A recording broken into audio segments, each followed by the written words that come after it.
Let's go ahead and get started. As I said, this particular tool is not terribly complex. I don't have an existing document. I'm going to start with a brand new one. There is instructions all here ready to go. Audio can be turned on or off depending on your classroom environment. Let's go ahead and hit start. So what would we like to create today? So let's say, for the sake of argument, that we go with something near and dear to my heart, which is the classroom, or let's say ELA classroom newspaper. We see a variety of templates. Okay, as you see, there's all text. There's one that includes a couple of images, different positions. Me in particular, if we're going to do a newspaper, I believe it should have at least a couple of images to it. Yes, I want to use this template. Here we go. I'm going to expand my screen. Actually, let's cut this right back down. I'm going to make this a little bit bigger inside the terms of the screencast. I apologize for the inconvenience there. What's really nice about this is I can go ahead and open up tips. This is, helps support our students. Anywhere from Dateline to Byline, news article, kind of gives them the specifics of what should be in a common newspaper. For the sake of this, I just want to point that out, but I'm going to go ahead and close it. And as you see, when we click on, say this would be our headline, we get a basic Microsoft Word type format. So in this particular case, let's call it the Mr. Carter Daily Times. I'm going to go ahead and highlight. Let's increase the font size up some. Let's go with 36. Let's center justify it, and let's bold and underline. There we go. And as we hit done, I have Mr. Carter Daily Times. Now, as you see, I have completed text in this area, but to me, now that I'm looking at it, I'd like it a little bit bigger. And I can go ahead and click on it, highlight, and just increase my font size from there. I'm going to go all the way up to 60. Go ahead and hit done. A bit more apropos. I am in a science classroom in particular, so, let's talk about today's headline, The Scientific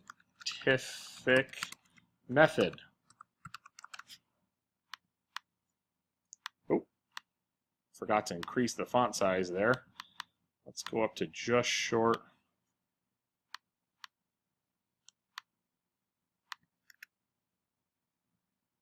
Of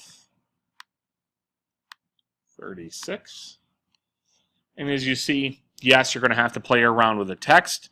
Images immediately jump to where you're going to want to upload them from your particular computer. In this case, I've got some things saved that are attached to the scientific method. I'm going to use my question mark. And then on the bottom left-hand corner, I'm going to go ahead and use results. As I said, any number of things could be edited in here. The format is very, very easy to use, across multiple grade levels. And when you're done, you can continue by hitting next. We can save it as a draft so we can come back and fix it later. We can obviously print to get instant copies of the product, and go ahead, and the share function is one of my favorites as well. We can send them directly to different email accounts, and it's going to save in a PDF format, which allows you to put on any number of social media websites, whether it be Facebook, Twitter, upload them to different websites. This is just a really nice tool to create yourself or allow your students to create a product and be used in a variety of situations. You create a newspaper response to an ELA journal. Teachers could create one to help introduce a new textbook, whether it be a newspaper, a brochure, or anything along those lines. Some may be concerned that the interface is a bit simplistic, but I think that makes this tool very powerful because it's very simplistic, it can be used in a variety of manners. I hope the printing press can make a positive effect on your classroom. I hope that you have. I hope that this video has been informative. And to finish us off, I'm going to go ahead and save the file. And as you see, it pops up as test. Finished. As soon as you're done, you can go ahead and hit start over. Thank you very much, and I hope that this information has been informative.